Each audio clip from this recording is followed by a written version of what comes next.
Shalom Bapak dan Ibu dimanapun Bapak Ibu berada. Jumpa kembali di dalam program podcast Pasutri GKI Perumahan Citra 1 bersama dengan saya Pasutri Lukas sebagai host dan juga co-host istri saya. Saya Kristi.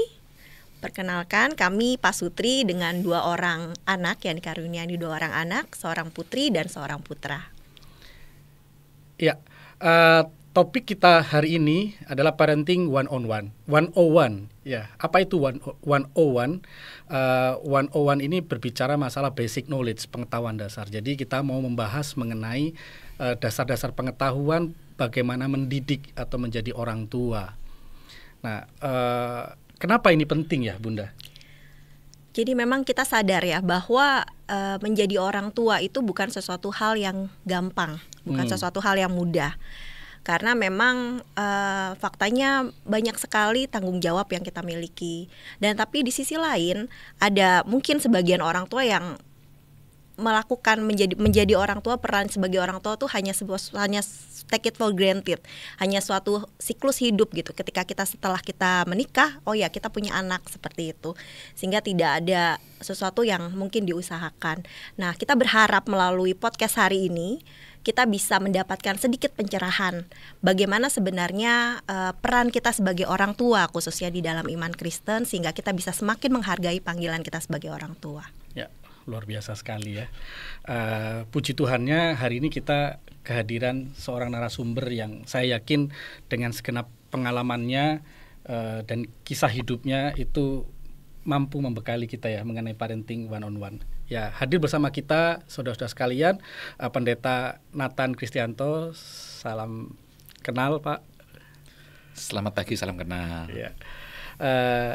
Pendeta Nathan Kristianto ini adalah pendeta jemaat di GKI Kayu Putih ya, betul Pak? Betul. Ya? Dan seingat saya ini orang tua dari 2 orang anak, betul Pak ya? Betul. Putra putri Pak? Putra dulu baru putri. Oke. Dengan usia 25 dan 23,5. Wah, ini berarti pengalamannya udah asam garam banget. Ya, asam garam dan hampir lupa, Pak. Iya. Nah, yang menarik dari CV Pendeta Nathan ini adalah beliau menempuh studi di teologi di UKDW ya, Universitas Kristen Duta Wacana. Tapi yang menarik, mengambil pasca sarjananya bukan teologi nih Pak ya. Iya. Di IKJ, Iya. Program Studi Seni Urban dan Industri Budaya. Iya. Jurusannya penciptaan seni, Bun. Betul. Wah, apa itu penciptaan seni? Ya, menarik sekali ya Pak. Jadi ini istilahnya Bapak nih pendeta yang nyeni gitu ya Pak. Pendeta yang mungkin begitu. Kurang lebih ya Pak. Yep. Nah, memang saya juga pernah menyaksikan Pak salah seorang anak Bapak, putri Bapak sih ya. Yeah. Saat itu pernah kami ketika ke GKI Kayu Putih waktu itu pernah kami melihat putri Bapak tuh main biola itu sangat berbakat sekali. Saksofon ya Pak ya, iya. Main saksofon benar sangat berbakat sekali Pak. Kami lihat wah, itu apakah memang karena bapaknya lulusan seni, otomatis anaknya jadi ikut seni gitu Pak, ikut punya bakat, punya talenta seperti itu. Dan atau bagaimana itu Pak ceritanya? Itu 30% by design. Oh, oke. 70% accident. Ada accidentnya Pak. Ada accidentnya. Jadi accidentnya itu kan waktu itu masih awal-awal BB ya. BlackBerry itu kan ada PP-nya ya. Nah, kebetulan di rumah kan ada saksofon. Lalu anak saya pegang di foto. Nah, karena di foto, lalu kan dipasang itu. Teman-temannya lihat. Pas guru keseniannya ada yang tanya, ini nanti kita Paskah mau bikin acara ini gitu loh. Siapa yang bisa main ini? Siapa yang bisa main saksofon? Nah, teman-temannya teriak. Anak saya namanya Kirana gitu kan. Lalu ditanya sama gurunya, kamu bisa main? Sedikit-sedikit. Padahal sebenarnya masih awal sekali gitu. Tapi justru karena itu dia pulang ke rumah, lalu dia ngadu bahwa dia disuruh main. Nah, saya bilang, justru itulah berarti kamu harus latihan. Nah, jadi masih ada setengah bulan, kira-kira setengah tahun maaf. Lalu dia bisa nyiapin. Nah, itulah awal dia main. Saxophone. Dan akhirnya keterusan gitu. Wow. accident ya. Accident. Tapi ada 30% by design ya, Pak. By design. Nah, by maksudnya design. gimana itu, Pak? Jadi gini, saya itu sebenarnya interest saja dengan musik ya. Setidaknya saya itu ngumpulin alat musik. Jadi lumayan lengkap di rumah alat musik. Sebenarnya itu atmosfer kan. Nanti anak saya mau tertarik yang mana gitu, terserah gitu. Oke. Nah, awalnya kan piano. Ya. Tapi akhirnya dia belok arah ke saksofon gitu. Nah, itu ada desainnya kan? Iya, betul. Gitulah kira-kira. Awalnya memang dia diarahkan piano gitu ya. Kemudian ya awalnya standar sih standar, ya. Ya. Standar piano kan kayak biasa, ya, pengetahuan musik itu. Ya, menarik ini, Pak. Jadi secara tidak langsung ketika mendidik Pak Nathan by design gitu ya. By design mencoba mengarahkan, wah di rumah dikasih banyak alat musik gitu ya. Tapi masih memberikan pilihan buat anak. Yeah. Nah, tapi yang terjadi di luar sana, Pak, orang tua itu banyak yang nggak begitu gitu ya. Jadi mereka menganggap bahwa anak ini jadi beban. Kehadiran anak itu jadi beban buat mereka. Atau di sisi lain kadang-kadang mereka merasa kehadiran anak itu konsekuensi logis dari perkawinan. Aku nikah, punya anak, ya sudah. Nah, sebenarnya kalau di dalam iman Kristen nih Pak, mungkin kita masuk ke dalam topiknya gitu Pak ya. Baik.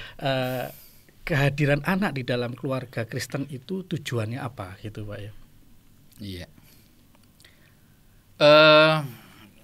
Pertama-tama dan sesuatu yang menurut saya mendasar ya. Ya, kalau punya anak itu sebenarnya kaitannya dengan keberlangsungan ciptaan. Itu dulu gitu ya. Jadi keberlangsungan ciptaan, di mana ciptaan itu akan terus berlangsung kalau di situ bisa dilangsungkan jenisnya, lalu bisa dilangsungkan bisa dilangsungkan hidupnya, gitu. Kalau bicara tentang jenis itu kan berarti kelangsungan jenis itu ya, misalnya berkembang biak. Makhluk hidup kan harus begitu gitu. Yeah. Kalau tidak ada tidak berkembang biak, dia tidak akan bisa melangsungkan jenis. Punah gitu. Nah, dia akan punah. Betul. Makanya konservasi ya. Konservasi alam, ya, flora, fauna itu kan juga mungkin mendapati binatang yang hampir punah lalu ditangkar, lalu pelihara, ya dijaga, lalu dikembalikan lepas liar gitu kan. Sebenarnya kan itu kaitannya mencegah bagaimana supaya tidak punah. Nah, kalau nggak ada orang yang mau punya anak atau tidak ada anak, ya bagaimana keberlangsungan itu bisa terjaga gitu ya. Makanya kalau di Alkitab kan ada beranak cuculah dan bertambah banyak. Penuhilah bumi dan taklukkanlah itu. Ya. Itu kalau menurut saya itulah kelangsungan jenis sebagai sebuah panggilan gitu. Panggilan konservasi, ya, Pak ya. Tapi setelah itu kan ada berkuasalah atas ikan-ikan di laut. Itu kan menyangkut sebenarnya kelangsungan hidup. Di mana orang mengolah supaya itu bisa menjadi bekal hidupnya. Orang bekerja di sawah, di ladang, dapat hasil panen, lalu dimakan. Berarti kan disitulah mereka manusia itu bekerja, kan gitu. Dan anak itu sebagai bagian dari proses kelangsungan jenis dan kelangsungan hidup, itu perannya banyak sekali gitu. Kalau kelangsungan jenis jelas ya. Dengan begitu maka dari generasi dan seterusnya akan terjaga. Tetapi kelangsungan hidup karena panggilan mengolah alam, panggilan untuk bekerja itu kan ada dalam diri manusia. Dan pada zaman itu, kalau kita bicara tentang konteks pada zaman itu, mungkin hampir sama dengan filosofi orang mengatakan banyak anak banyak rezeki. Nah, berarti kan ya di situ anak itu alat untuk berlangsungnya hidup, untuk mengolah kehidupan. Makin banyak anak, makin tenaganya banyak, kan gitu. Makin potensinya banyak, bumi makin terolah dengan lebih baik. Nah, seperti itu kira-kira. Jadi dua hal itu menurut saya, kelangsungan hidup dan kelangsungan jenis ya. Jadi memang Allah memang pada dasarnya mendesain manusia itu memang yang beranak cucu gitu ya Pak ya. Iya. Nah mungkin tapi dalam kondisi saat ini tapi ada beberapa orang tua yang belum bisa memiliki berkat itu gitu ya Pak ya kan. Karena kita sadari juga ya sebagai kelangsungan hidup lebih banyak yang bekerja gitu, tadi kata Bapak juga menjadi berkat berarti ya buat keluarga itu sendiri sebenarnya kehadiran anak. Nah itu bagaimana Pak dengan desain Allah seperti itu tapi dengan keadaan yang memang ada orang tua yang belum punya anak, bahkan yang sekarang saat ini muncul ya Pak ya paradigmanya gitu, ada yang memilih menikah tapi tidak punya anak gitu ya Pak, child free. Nah itu menurut Pak Nathan seperti apa? Iya. Jadi tadi kita bicara secara umum ya, bahwa betul keberadaan anak itu untuk kelangsungan hidup dan kelangsungan jenis. Gitu. Hal-hal yang lain pastilah ada ya, bagaimana anak itu bisa menjadi sukacita bagi orang tuanya, membuat hidup itu terasa lebih hidup, misalnya gitu. Tetapi pertanyaan ini tadi kan seolah-olah mengatakan bahwa kalau orang nggak punya anak gimana dong, gitu ya. Saya rasa di setiap hal yang umum itu ada yang namanya hal-hal yang khusus gitu ya, hal-hal yang tertentu walaupun dalam bahasa yang maksud saya positif ya, mungkin anomali gitu ya. Tapi itu bukan sesuatu yang jelek ya, gitu ya. Itu sebuah kenyataan bahwa ternyata seseorang bisa aja tidak punya anak. Gitu. Nah, menurut saya justru disitulah memperlihatkan bahwa keberadaan anak itu yang dikaruniakan Tuhan kepada kita itu sebenarnya itulah hak Allah gitu. Keberadaan mereka di tengah-tengah kita itu adalah hak prerogatif Allah. Gitu. Kalau prerogatif itu kan itu kan atau prae itu kan ingin mengatakan sesuatu yang sebelumnya ya. Ya. Lalu yang berikutnya itu apa tadi? Prerogatif ya. Jadi kalau asal katanya itu prae itu sebelum ya. Lalu yang berikutnya bahwa rogare itu artinya memilih gitu ya.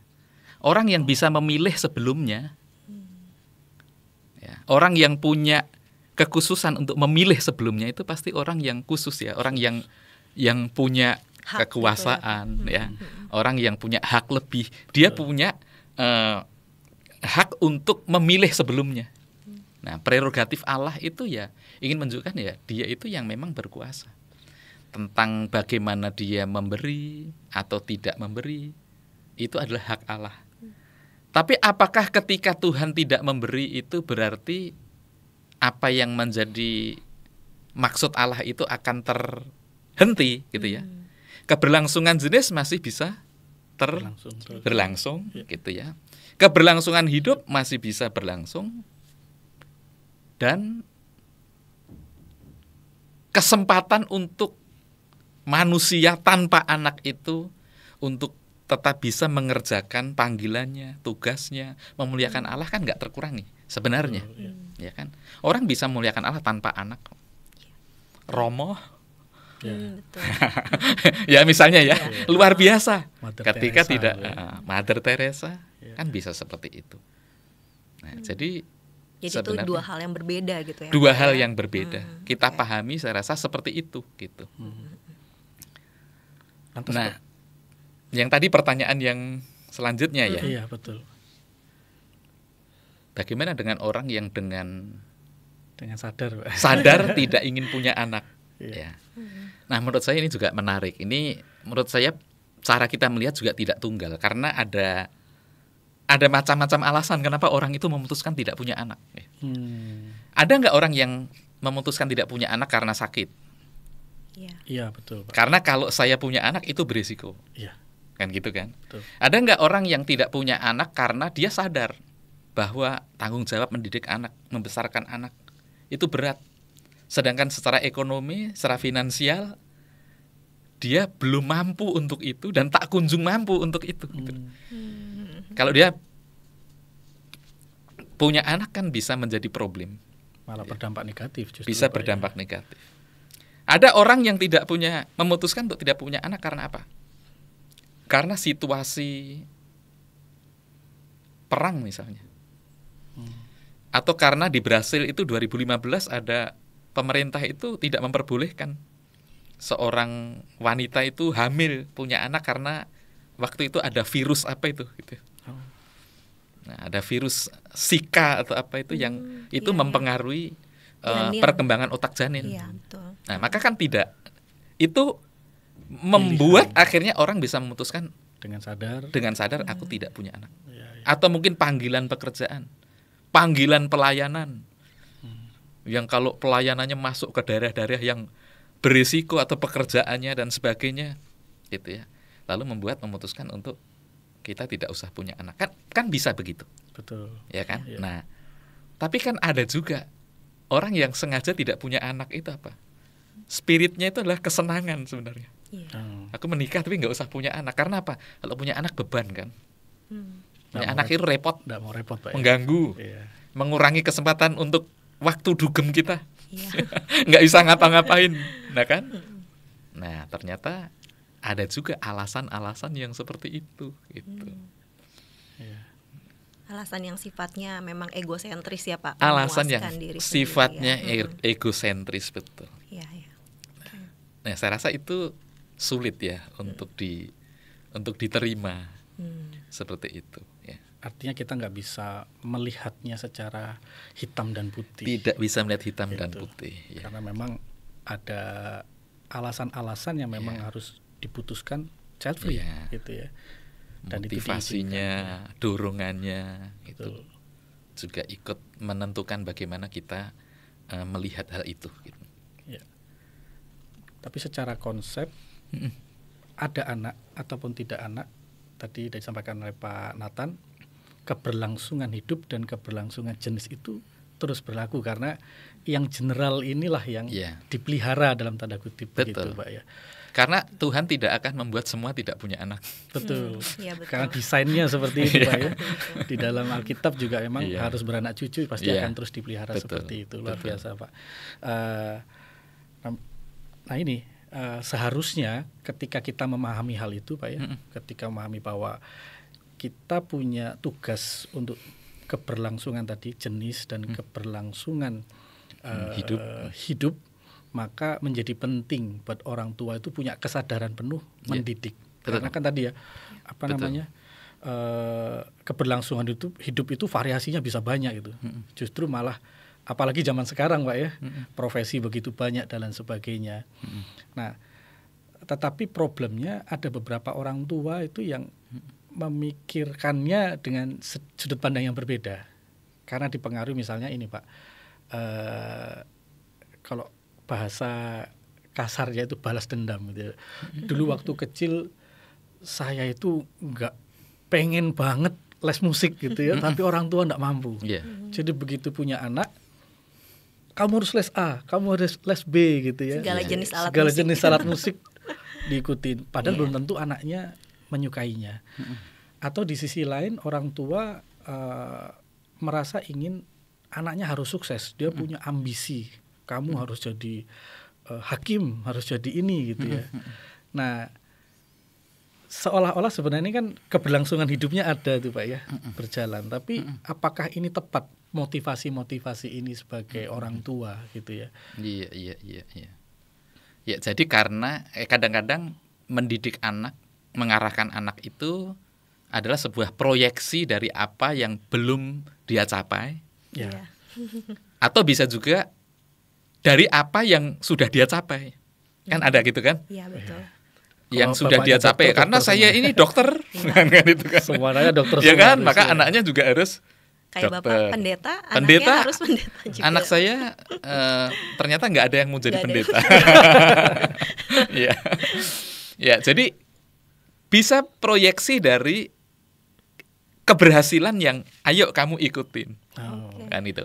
Tapi juga bisa merupakan obsesi dari apa yang belum dicapai, Iya betul Pak. ya kan? Iya. Karena aku dulu sekolah nggak pernah ranking, lalu orang tuanya nuntut anaknya ranking, ya kan? Ikutin kumon, Ya, ikutin macam-macam macam-macam. kan itu. Karena aku nggak bisa main musik, pengen banget itu, lalu akhirnya dia terobsesi untuk supaya ya kalau aku nggak bisa, anakku lah Anaknya yang bisa. bisa. Lalu anaknya di push gitu ya. Nah, terus tadi kan pertanyaannya kira-kira cara seperti itu bagaimana? Gitu. Kalau saya melihat ya, apa yang dilakukan oleh orang tua dengan cara-cara yang seperti ini, itu kan sebagai gambaran dari melihat anak itu semata-mata sebuah objek ya. Oh iya. Dia bukan subjek yang sebenarnya dia itu juga sama dengan kita gitu ya. Dia itu bukan kita gitu. Tetapi kita merasa bahwa anak itu harus sama dengan kita. Artinya seperti apa yang kita harapkan. Lalu akhirnya jadinya apa? Kemungkinannya ada dua.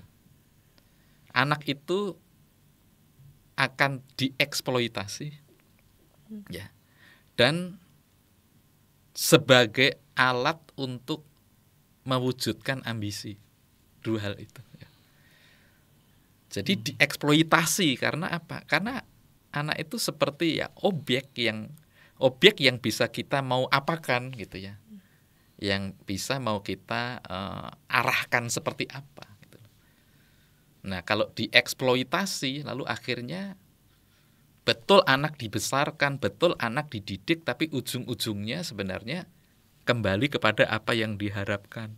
Maka kadang ada istilah anak itu sebagai investasi. Iya. Ya kan? Betul.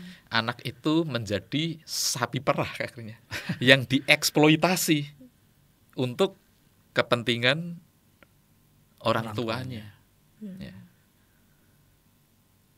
Banyak kok pengalaman-pengalaman yang seperti ini ya, di mana orang tua itu berharap anaknya berhasil dan untuk itulah dia berjuang. Tapi ketika anak itu sedang merangkak menuju keberhasilan, ya, baru saja kerja, ya, dia kan perlu merancang hidupnya dong. Nabung buat beli rumah, ya, buat beli kendaraan, nabung buat beli buat nikah, Buat nikah, biaya. nabung buat pendidikan anak, nabung buat asuransi. Dia menata dengan formatnya, tapi belum apa-apa, baru sedikit nabung udah ditelepon, ya kan, Iya. oleh orang tuanya. Ini begini nih, ini lagi susah ini ada kebutuhan ini, ya kan. Makanya kerjaannya akhirnya apa yang sudah dikumpulkan Balik ke orang tuanya ya. Nah, kelihatannya kejam ya. Kalau istilah sekarang, sorry Pak, kayak sandwich generation itu ya Pak ya. Begitu ya. Istilah Sandwich sekarang. generation. Iya. Dijepit dari dua arah itu. Iya, dijepit. Jadi sana salah, sini salah, ya kan? Iya. Nanti kalau hanya memikirkan diri dan keluarganya sendiri, lalu dianggap anak yang tidak berbakti, anak yang tidak tahu diri, gitu ya. Tapi kalau kita ngelihatnya tidak sepenggal ya, secara keseluruhan itu sebenarnya yaitu buah dari pemahaman ini tadi. Di mana anak itu investasi. Karena kamu udah bergantung sama aku, sekarang aku gantian bergantung sama kamu, gitu kan. Nah, padahal sebenarnya kalau saya sih lebih cocok ya. Baik anak maupun orang tua itu memang harus berusaha untuk mandiri. Ya. Kenapa di negara-negara bule gitu ya, itu kan seringkali kelihatannya family itu kurang family-nya ada, tapi tanggung jawab atas diri sendiri itu kan begitu ditekankan. Terkesan individualistik Pak. Terkesannya Iya, begitu, seolah-olah buruk ya. Tapi kalau orang itu sadar bahwa itu adalah tanggung jawabku, pasti dia akan berupaya bagaimana caranya aku bisa memenuhi dengan diriku. Pasti akan begitu kan? Ya, karena aku tahu setelah selesai aku disekolahkan, aku itu harus berusaha sendiri. Ya, dia akan mendrive dirinya untuk bagaimana dia bisa mewujudkan itu. Nah, orang tua sebenarnya juga sama. Karena aku tahu anakku itu bukan investasi. Maka aku juga bagaimana caranya aku memikirkan nanti kalau aku sudah tua, ya kan? Aku harus mulai juga nabung dari sekarang, mumpung aku masih sehat. Ya kalau anakku nanti bisa bersama-sama dengan saya, kalau enggak ya aku nanti formatnya pergi ke panti Breda. Kan gitu kan? Ya. Nah, akhirnya kalau cara berpikirnya seperti ini, ya kita tidak akan mengeksploitasi anak. Malah mendoakan anak dia sukses, sebisa mungkin kita juga sukses. Malah kalau perlu kita nggak ada masih ninggalin warisan gitu. Kan seperti itu ya. Nah, itu. Tapi kalau tidak begitu, kita bisa mengeksploitasi. Gitu. Sama yang tadi, mewujudkan ambisi, menjadi sarana untuk mewujudkan ambisi apa yang belum terpenuhi atau mungkin yang sudah terpenuhi ikutin, gitu kan? Nah. Tapi banyak kan, kalau itu yang menjadi pilihan, akhirnya persoalan-persoalan itu jadi datang gitu. Iya. Karena anak bisa enggak bukan merasa bukan di situ, ya sudah. Banyak anak yang depresi, banyak anak yang akhirnya bunuh diri. Ya mungkin menjadi buah atau korban dari hal yang seperti itu gitu. Wah, memang harapan orang tua gitu ya Pak. Terus bagaimana cara pandang orang tua terhadap anak itu berpengaruh sekali ya Pak ya. Yeah. Atas masa depan anak gitu ya tadi. Kalau kita dengar dari apa yang kata Pak Nathan. Dan apa sebenarnya Pak yang disampaikan Alkitab? Bagaimana kita kan sebagai orang tua berarti harus perlu tahu ya prinsip-prinsip yang benar gitu ya. Bagaimana kita bisa mendidik anak kita gitu sesuai dengan firman Tuhan supaya mereka bisa ke jalan yang ya memang ke jalan yang benar gitu. Dan kita jangan sampai terbawa tadi ya Pak ya, keinginan diri untuk memenuhi ambisi, investasi dan sebagainya. Itu bagaimana Pak? Mungkin menambah bahkan sampai ketika anak dididik pas jadi orang tua nggak kayak tadi gitu, nggak punya nggak ambisi, nggak ini gitu, punya konsep yang benar bahkan dalam mendidik anak ke depannya. Gitu. Gimana maksudnya? Bagaimana kita mengajar anak di jalan Tuhan, bahkan sampai nanti kok jadi orang tua nggak kayak jadi orang tua yang tadi tuh, Oke, iya. Yang ambisi, yang investasi. Iya. Jadi sebenarnya setiap kita itu kan datang dan pergi sendiri-sendiri ya. Betul nggak sih? Betul. Saya bisa punya istri, saya bisa punya anak ya. Tapi saya datang dan pergi itu sendiri-sendiri. Datang ke dunia sendiri, saya pergi juga sendiri gitu. Nggak bisa ngajak pergi. Nggak bisa ngajak orang lain gitu ya. Nah, itu kan sebenarnya mau apa sih? Mau bicara tentang apa sih? Mau bicara tentang yang namanya tanggung jawab. Jadi setiap orang itu memiliki tanggung jawab. Kenapa sih surga atau sesuatu yang baik itu dilalui lewat kan jalan lebar, jalan sempit ya? Ya. Jalan lebar atau jalan sempit ya kalau mau ke surga ya? Jalan sempit. Kalau jalan sekolah minggu jalan sempit. Jalan sempit ya. Ya, anggap aja surga adalah sesuatu yang kita harapkan, sesuatu yang baik. Ternyata untuk mencapai itu tanggung jawab pribadi itu kan penting. Makanya sempit. Kalau kita masuk lorong sempit, masuknya kan nggak bisa rame-rame, ya kan? Nah, berarti tanggung jawab. Dan setiap orang itu diberikan kepercayaan dan yang akan dipertanggungjawabkan. Masing-masing diberikan kepercayaan untuk dijalankan seperti talenta, gitu ya, talenta.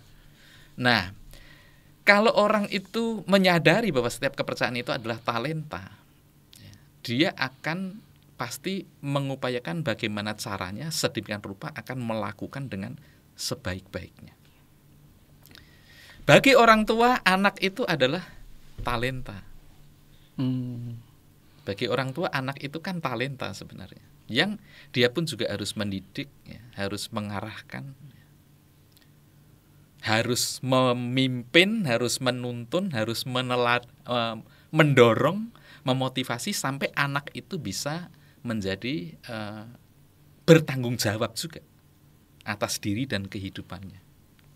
Itu. Dan nanti atas, kalau kehidupannya, atas anak-anaknya. Nah, itu kan sebenarnya yang perlu rasa tanggung jawab itu yang perlu ditularkan dalam mendidik anak-anak ya.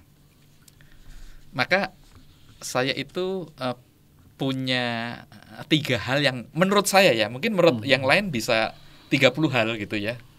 Tapi yang menurut saya penting ya dalam hal mendidik anak. Kalau iya, tolong dikonfirmasi ya. Oke, Pak. Bahwa itu benar atau enggak. Benar enggak bahwa sebagai orang tua itu kita ingin anak kita itu mandiri? Betul. Betul kan? Iya. Hal yang menggelisahkan bagi orang tua ya, ketika kita melihat anak kita itu belum bisa apa-apa. Usianya udah tambah, ya kan? Usia kita juga udah tambah, bahkan udah menjelang mau ke sono. Tapi kita masih melihat kayak ada PR gitu karena anak-anak kita itu belum mandiri gitu. Maka membawa anak pada kemandirian itu menurut saya hal yang penting ya. Mandiri itu macam-macam ya.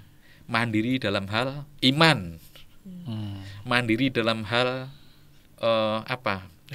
ekonomi atau finansial. Ya. Mandiri dalam hal keputusan. Ini kan saya penting karena kita sebagai orang tua itu tidak akan bisa menemani dia terus. Ya kan? Mau Betul. Tidak mau, bagaimana dia bisa menjadi orang yang tanpa aku dia bisa? Itu kan sebenarnya menurut saya prinsip yang penting. Ada seorang guru itu ditanya ya sama orang gitu ya, nanyanya gini, guru, kapan engkau merasa bahwa apa yang kamu lakukan terhadap muridmu ya, pendidikan yang kau lakukan terhadap murid-muridmu itu berhasil? Guru itu menjawab, ketika anakku, muridku yang paling kecil bisa menyeberang jalan di tengah keramaian lalu lintas dan bisa nyeberang sendiri. Gitu ya. Berarti ketika dia yakin bahwa dia sudah melakukan itu dan anak itu, dia yakin bahwa anak itu bisa menyeberang, dia merasa tenang. Anakku bisa nyeberang sendiri. Padahal dia yang paling kecil loh. Kan gitu kan? Nah, ini kan sebenarnya ingin menggambarkan tentang kemandirian. Tidak ada orang tua yang tidak senang anak itu mandiri. Ya. Bahwa pada kenyataannya banyak orang tua yang membuat anaknya bergantung ya. Ya, itu hal yang di luar itu, di luar apa yang diharapkan. Atau membuat anaknya menjadi tempat bergantung gitu ya. Akhirnya menjadi sulit juga untuk mandiri gitu ya. Karena apa yang dianggap cukup ternyata belum cukup.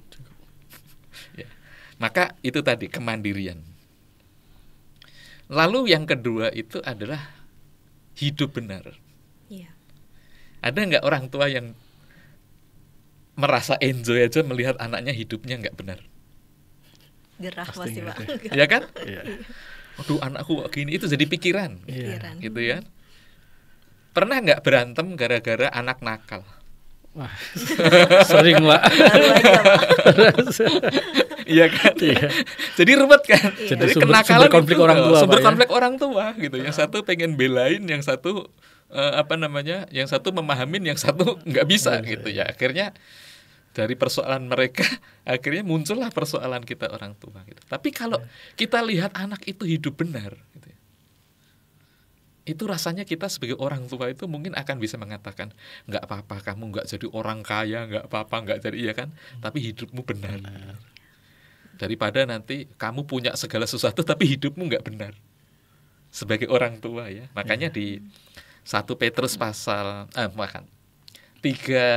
surat 3 Yohanes pasal 1 ya, ayat 4 itu dia bilang begini, tidak ada sukacita yang lebih besar ya, selain mendengar bahwa anak-anakku hidup dalam kebenaran. Wow. Ya kan? Ya. Ya, jadi kalau saya punya anak hidupnya benar gitu. Gini aja dah, gampang. Waktu misalnya punya anak kecil ya, anak kecil kita kasih makanan, ya kan? Makanannya dikasih ke orang lain, kasih ke temennya. Kita sebagai orang tua gimana? Jujur apa gimana nih, Pak? Jujur dulu nggak apa-apa. Jujur dulu. Iya, pasti yang kepikiran, aduh anakku jadi nggak makan. Anakku gitu. jadi nggak makan dong, gitu kan? Iya. Ya. Dan itu bukan karena direbut oleh temannya, Iya. tapi oleh karena kesadarannya dia berikan, gitu ya. Tapi ada nggak tersembunyi di dalam hati kita itu ada rasa bangga, ya kan? Wow, gitu ya. Kok bisa Kok ya bisa dia, ya. gitu ya. Benar nggak? Benar. Nah, ada sukacita kan? Betul, Gitu. betul sekali, Pak. Ketika melihat anakku kok hidup benar, gitu, misalnya gitu ya.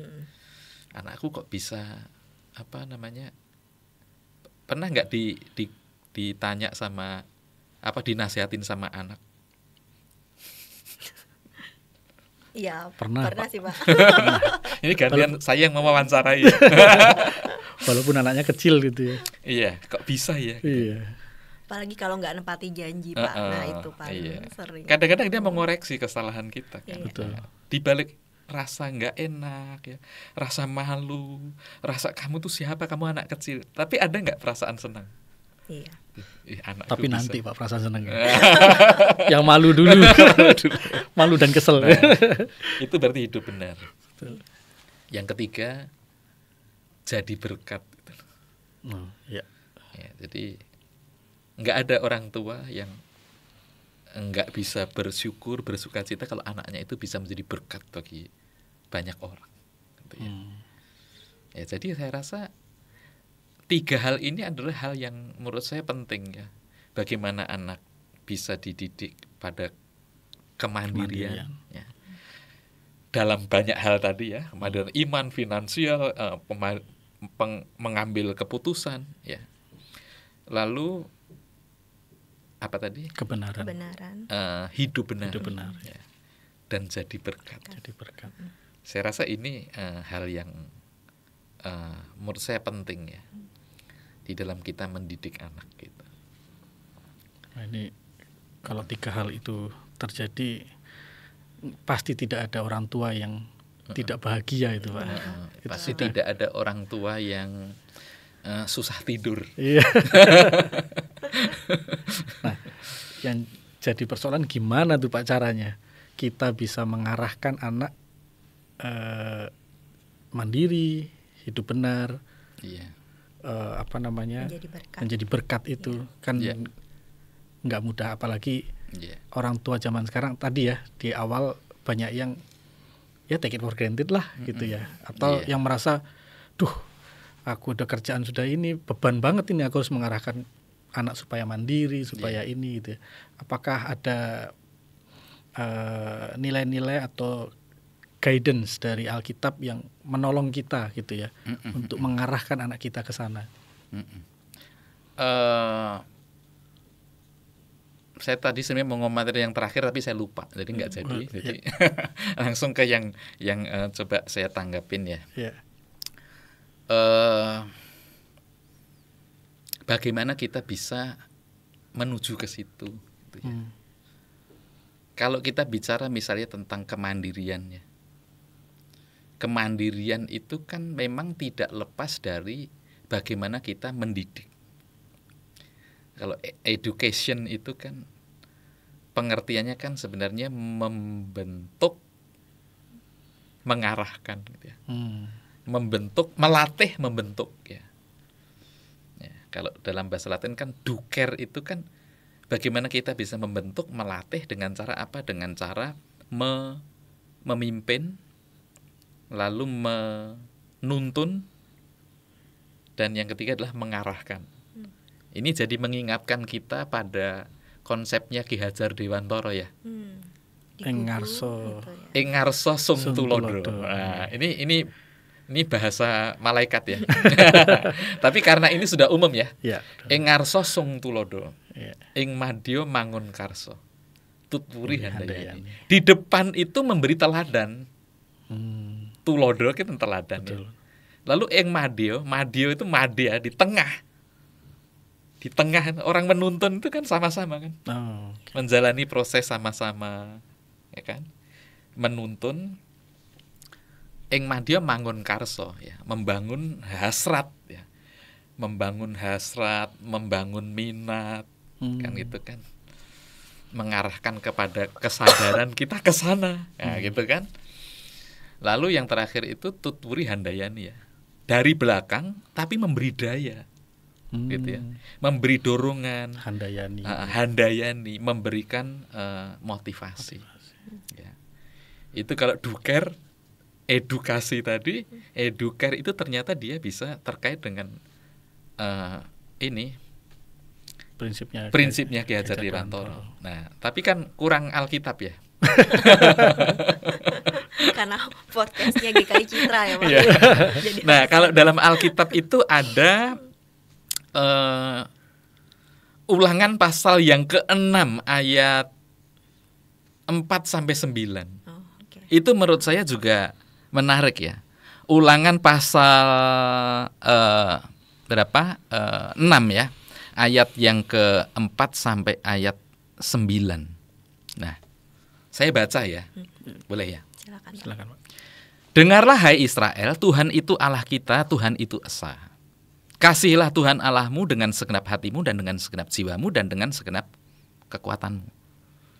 Apa yang kuperintahkan kepadamu pada hari ini haruslah engkau perhatikan. Haruslah engkau mengajarkannya berulang-ulang kepada anak-anakmu dan membicarakannya apabila engkau duduk di rumahmu, apabila engkau sedang dalam perjalanan, apabila engkau berbaring, dan apabila engkau bangun. Haruslah juga engkau mengikatkannya sebagai tanda pada tanganmu, dan haruslah itu menjadi lambang di dahimu. Dan haruslah engkau menuliskannya pada tiang pintu rumahmu dan pada pintu gerbangmu. Kalau dari sini ya, hal yang pertama-tama yang ingin diajak atau yang orang tua perlu menyadari untuk mengajak anak-anaknya itu ya, dengarlah hai Israel, Tuhan itu esa, kasihilah Tuhan Allahmu. Jadi hal yang pertama itu mengasihi Tuhan. Mendidik anak mengasihi Tuhan. Dan itu kan sebenarnya yang dilakukan oleh orang tua. Dan yang harus fokus dilakukan oleh orang tua. Karena siapa yang membuat mereka, anak-anak itu mengenal Tuhan kalau bukan kita gitu ya. Ya mungkin Tuhan bisa pakai yang lain gitu loh. Tapi secara umum ya, dia bisa mengenal sesuatu itu karena kita. Bisa mengenal setrika panas ya. Itu kan karena kita. Nah, jadi memperkenalkan sesuatu tentang Tuhan. Bagaimana anak itu akhirnya bisa melihat sosok Tuhan itu sebagai yang dikasihi, yang dicintai. Apa sih yang membuat orang itu mengasihi dan mencintai? Karena dia berharga. Ya. Karena apa yang sudah dilakukan, apa yang sudah diperbuat Tuhan dalam kehidupannya. Nah, jadi proses mengajak anak untuk belajar mengasihi Tuhan itu penting ya. Itulah sebabnya Anda kan jauh-jauh kan didik anak ya, sampai untuk sekolah ya, sampai ke kayu putih ya, sekolah bina iman kan. Itu kita lakukan karena mengajak anak untuk bisa mencintai Tuhan. Nah, tapi bagaimana selanjutnya supaya anak itu memiliki kemandirian dalam hal mengasihi Tuhan ya, pertama, supaya anak itu tidak akan terus bergantung kepada kita, supaya anak itu ketika nanti dia sudah dewasa itu sudah tidak usah lagi didorong-dorong, disuruh-suruh, diawasi, lalu dia mencintai Tuhan, kan enggak. Berarti bagaimana itu bisa terjadi? Ya, mengajak anak itu berkemampuan untuk, kalau istilah saya ya, anak itu harus bisa merefleksikan hidupnya bersama dengan Tuhan. Gitu. Kita kan enggak selalu berada bersama dengan dia. Ya. Tapi mengajar anak sedari kecil bahwa setiap pengalaman hidupmu itu selalu terhubung dengan Tuhan yang kau kasihi dan mengasihimu. Tidak sekedar tahu ya Pak. Ya, tidak sekedar tahu. Nah, tidak sekedar tahu. Makanya di sini tadi kan dikatakan, apa yang kuperintahkan kepadamu pada hari ini haruslah engkau perhatikan. Haruslah engkau mengajarkannya berulang-ulang kepada anak-anakmu dan membicarakannya apabila engkau duduk di rumah, apabila engkau sedang dalam perjalanan, apabila engkau berbaring, apabila engkau berdiri. Duduk, berjalan, berbaring,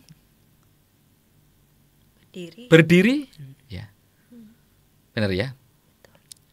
Duduk, berjalan, berbaring, bangun, ya. Nanti berjalan lagi.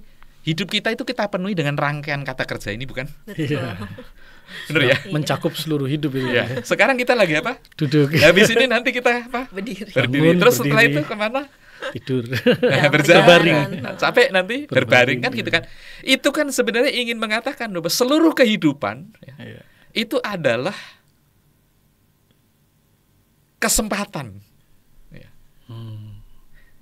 Bukan hanya hari Minggu, bukan hanya hari SBI. Ya.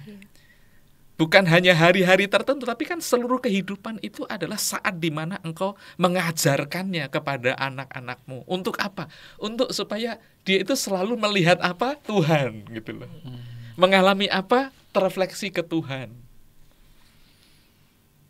Nah, kalau orang Israel itu punya cara yang bagus ya dalam mendidik anak. Supaya apa? Supaya anak itu bisa melihat apapun dalam hidup itu selalu terkait dengan Tuhan. Wah, gimana, masak Pak? Masak air kan anaknya diajak masak air, ngerebus air ya. Ya. Ngerebus air, lalu air itu kan mendidih ya, sampai dibiarin lalu menguap. Nah, dia ngajarin tentang anaknya. Airnya kemana? Wong tadi ada kok sekarang hilang. Ya itulah hidupmu. Itulah hidup kita. Hidup kita itu sementara. Misalnya gitu kan. Jadi dia hanya ngelihat ngerebus air aja bisa terhubung dengan Tuhan. Bisa berefleksi. Bisa berefleksi. Ya. Menarik. Setiap hari kita makan, bukan? Iya. Apa yang kita lakukan dengan makan? Kadang makan sambil main HP. Nah, sebelum makan kita berdoa. Berdoa dulu. Apa yang kita doakan? Ya Tuhan, saya mau makan, berkatilah makanan ini, terima kasih Tuhan, amin. Lalu Tuhan menjawab, laporan diterima, kerjakan. Kan gitu kan? Formalitas ya. Padahal sebenarnya hanya dengan melihat makanan ya, itu ternyata berbagai pengalaman rohani ada di situ. Pengalaman pemeliharaan Tuhan. Wong saya nggak nanam aja bisa makan. Berasnya bisa datang sampai sini, lauknya bisa ada di depan meja. Prosesnya panjang, saya nggak mengikuti. Gitu. Nah, jadi apa tadi? Saya bisa lupa ya. Makan, ketika makan. Pengalaman rohani. Jadi makan itu pengalaman rohani. Makan juga bisa mengingatkan betapa eratnya persekutuan kita dengan orang lain. Ya kan? Kenapa kita berantem? Kita makan dari hasil bumi dan air yang sama kok. Kan gitu kan?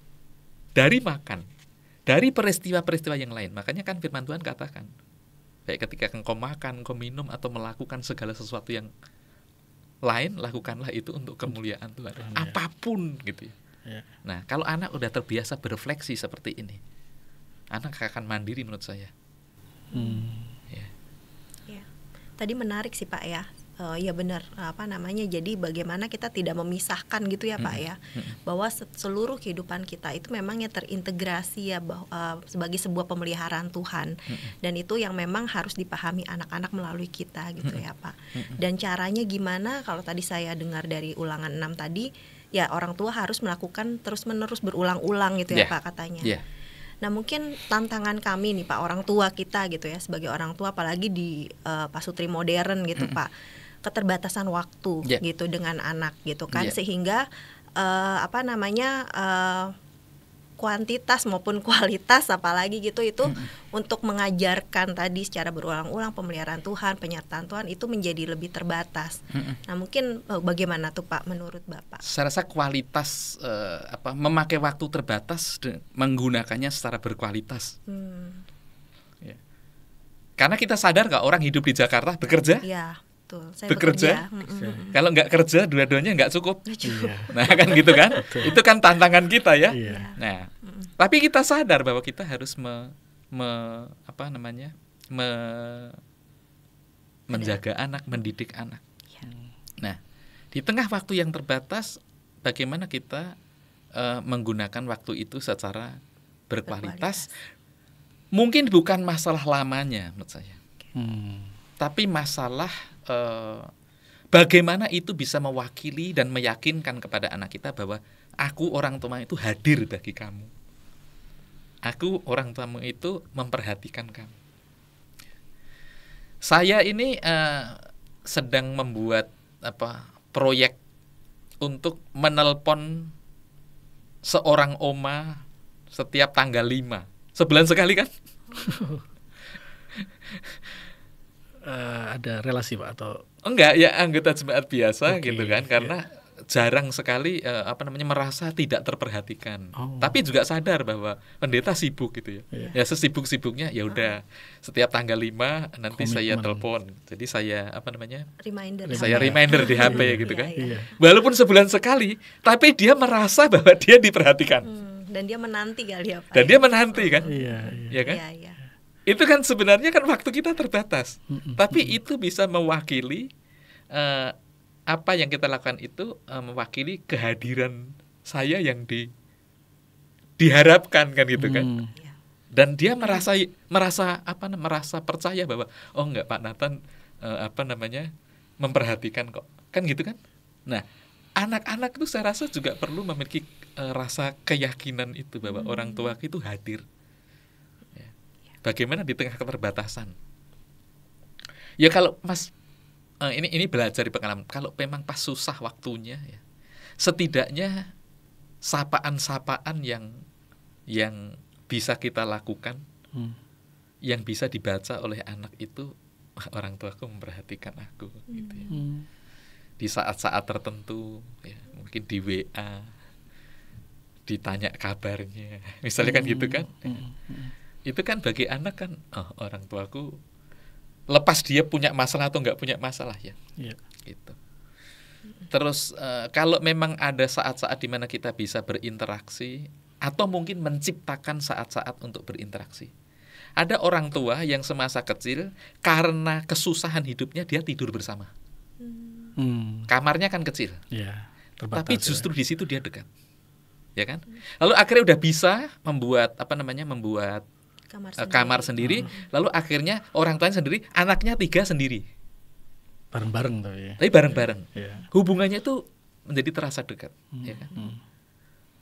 Makanya itu kan dilematis orang yang bisa bikin rumah besar, kamarnya besar, ya. Setiap anak cuma di kamarnya sendiri-sendiri, nggak ada perasaan kedekatan dan kehadiran itu kan. Nah, itu kan berarti kan by accident ya, karena memang rumahnya kecil gitu.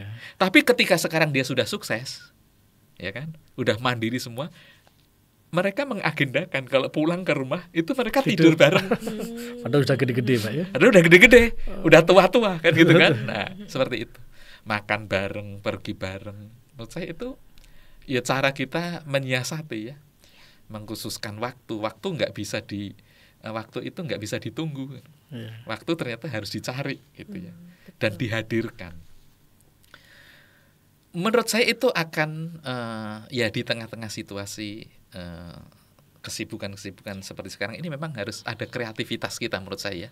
Saya pun juga mengalami hal yang seperti itu. Ya, artinya orang tua memang balik lagi Pak ya, butuh kesadaran ini dari orang tua, untuk kesadaran dengan sengaja menyediakan waktu yang terbatas itu ya harus sedapat mungkin berkualitas gitu ya. Sedapat mungkin berkualitas dan menyisakan memori bagi anak-anak itu ya. Bahwa mereka merasa orang tua saya hadir gitu betul. ya. Itu yang mungkin menjadi kunci di tengah-tengah kesibukan saat ini gitu Pak ya. Saya tertarik dengan menjadikan memori. Di doa ibuku namaku disebut itu hasil dari sebuah memori yang tertanam ya. Karena dia melihat.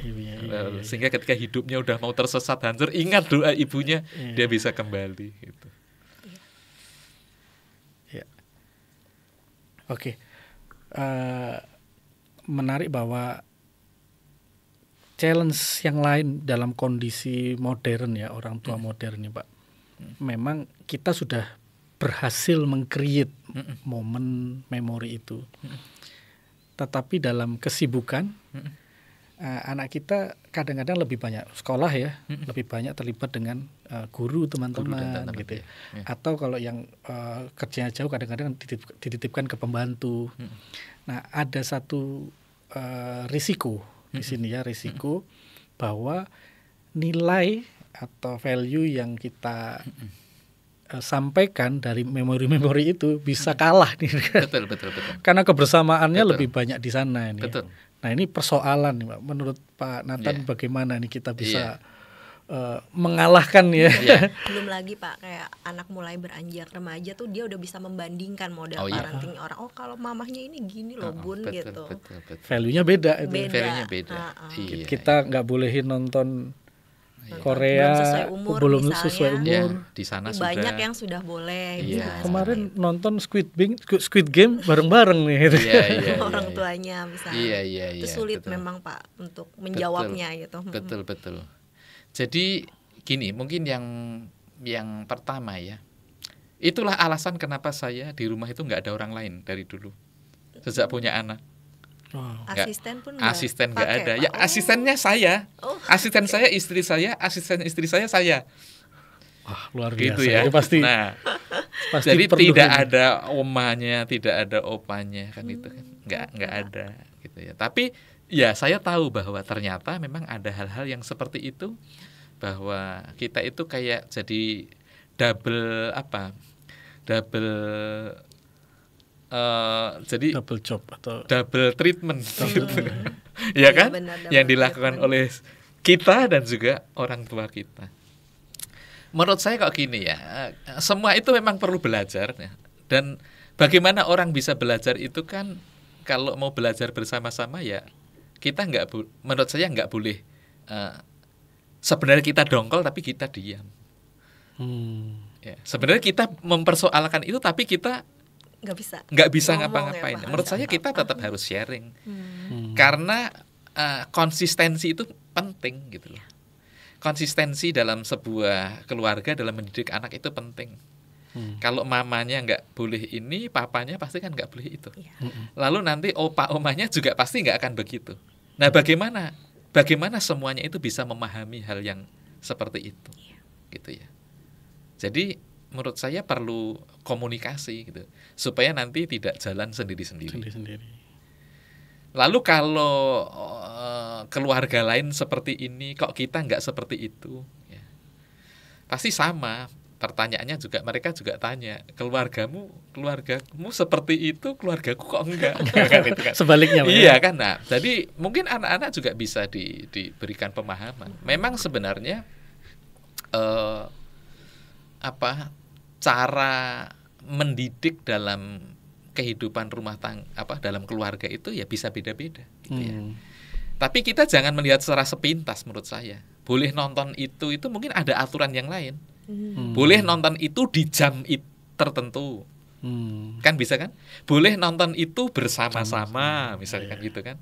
Pasti ada hal-hal yang mengatur, yang coba dilakukan dengan konsisten, dengan konsekuen, bersama-sama, walaupun beda-beda di setiap keluarga, dengan lebih dan kurangnya, kan gitu ya. Mungkin anak perlu diajak berpikir begitu ya. Bagus tuh Pak, jadi solusi buat saya. Iya benar-benar. Ini luar biasa sekali Pak Nathan ya. Untuk sharing ilmu pengalamannya gitu ya. Luar biasa sekali. Nah, ini kita sudah di penghujung podcast kita nih Pak Nathan ya. banyak yang sudah kita dapatkan ya, insight-insight, value-value. Nah, memang kita sadari satu, menjadi orang tua itu nggak mudah. Itu jelas sekali begitu ya.